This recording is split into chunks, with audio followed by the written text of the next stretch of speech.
안녕하세요. 세상 모든 잡다한 지식을 알려드리는 잡시광입니다. 전 세계를 강타한 코로나 사태가 이제는 새로운 국면에 접어들었습니다. 한국을 비롯한 미국과 유럽 지역은 확산세가 꺾였습니다. 반면에 일본과 인도는 이제 본격적으로 시작하는 모습을 보이고 있습니다. 2020년 4월 19일 기준 한국의 신규 확진자는 10에서 20명 사이로 집계되고 있습니다. 반면 일본의 확진자는 나흘째 500명 이상을 기록하고 있습니다. NHK가 각 지자체의 발표를 집계한 결과에 따르면 18일 일본에서 584명의 신규 확진자가 나와 크루즈선 탑승자 712명을 포함한 누적 확진자는 1만 1,145명으로 늘었다고 전했습니다. 이로써 일본의 확진자 수는 18일 0시 기준 한국의 누적 확진자 수 1만 653명을 넘어섰습니다. 실시간 국제 통계 사이트인 월드오미터에 따르면 18일 기준 스페인, 이탈리아, 프랑스, 영국 등 유럽 국가들의 코로나19 사망자 수 합계가 10만 명을 넘겼습니다.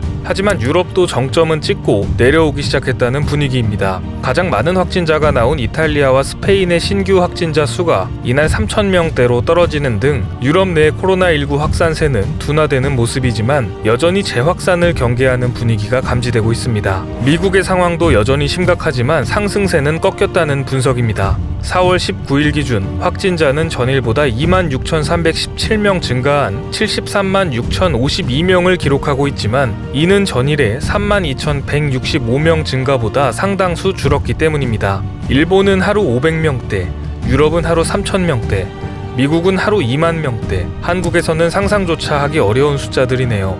최근에는 강한 확산세를 보이는 새로운 지역, 인도가 주목을 받고 있습니다. 특히 통계에 따르면 14일 기준 인도의 누적 확진자 수는 1만 815명을 기록하며 한국의 확진자 수치를 넘어섰습니다. 지난 1월 30일 인도 남부 케랄라주에서 첫 확진자가 나온 이후 75일 만에 1만 명을 넘긴 것인데요. 인도는 사태 초반에는 잠잠한 모습을 보였지만 3월 중순 뉴델리 니자무딘에서 열린 이슬람 종교 집회에서 1,000명이 넘는 집단 감염이 발생하면서 확진자가 급증하기 시작했습니다. 그 후 3월 29일 곧바로 확진자 1,000명을 넘어선 뒤 16일 만에 10배로 증가했습니다. 현재 인도 전체 확진자의 3분의 1가량이 이 행사 참석자와 관련된 것으로 추산되고 있습니다. 게다가 인도에서는 최근 돌연변이가 된 바이러스가 보고되면서 백신 개발이 원점으로 돌아갈 수 있다는 우려도 나왔습니다. 대만과 호주의 연구진은 중국에서 인도로 입국한 환자의 바이러스를 검사한 결과 지금까지 보고된 바이러스와 완전히 다르다며 백신 개발 자체를 위협할 수 있는 주요 돌연변이에 관한 첫 보고라고 평가했습니다. 상황이 이렇게 되자 당연히 인도도 봉쇄 조치를 시작했습니다.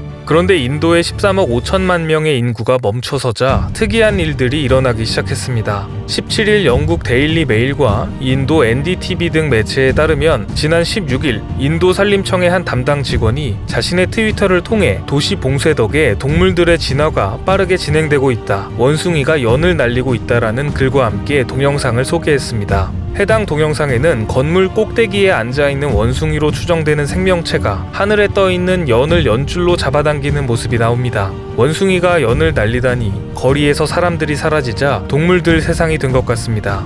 다음은 인도 북부 지역인 펀자브주의 거주민들이 올린 히말라야 사진입니다. 인도는 세계에서 대기질이 가장 좋지 않은 곳으로도 유명합니다. 하지만 13억이 넘는 인구가 멈춰서자 대기질이 좋아졌고 그 결과 인도 북부 지역에서는 히말라야 산맥을 육안으로 볼 수 있게 된 것이죠. 한 펀자브 주민은 SNS를 통해 펀자브에 있는 집 옥상에서 찍은 풍경이라며 거의 30년 만에 처음으로 히말라야를 분명하게 볼 수 있게 되어서 놀랍다고 전했습니다. 마지막으로 인도의 수도 뉴델리 북부에서 한국인들이 가져다준 따뜻한 기적이 화제가 되고 있습니다. 4월 10일 뉴델리 북부 하이데르푸르 빈민촌에 태극기를 단 소형 트럭이 나타났습니다. 트럭에서 내린 한국인 교민들은 봉쇄령 때문에 생계가 막막해진 빈민촌 주민들에게 쌀 1,000봉지와 제거리 1,000봉지를 나누어 주었습니다. 제거리는 사탕수수 또는 야자나무 즙으로 만든 흑설탕으로 인도에서 널리 쓰이는 식재료라고 합니다. 특히 뉴델리 시내에서 식품 전문점을 운영하는 교민은 주변 후원 등 지원을 받아 이날 직접 식품 배급까지 진행했습니다.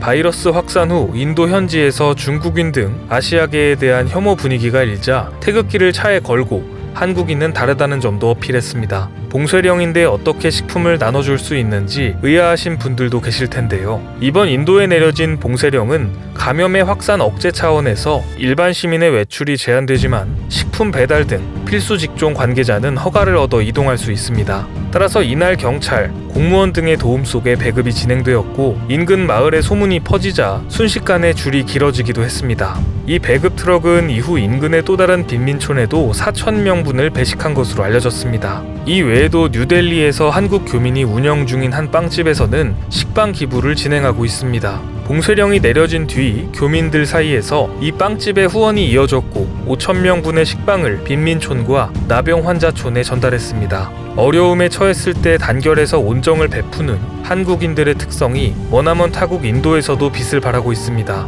오늘 준비한 소식은 여기까지입니다.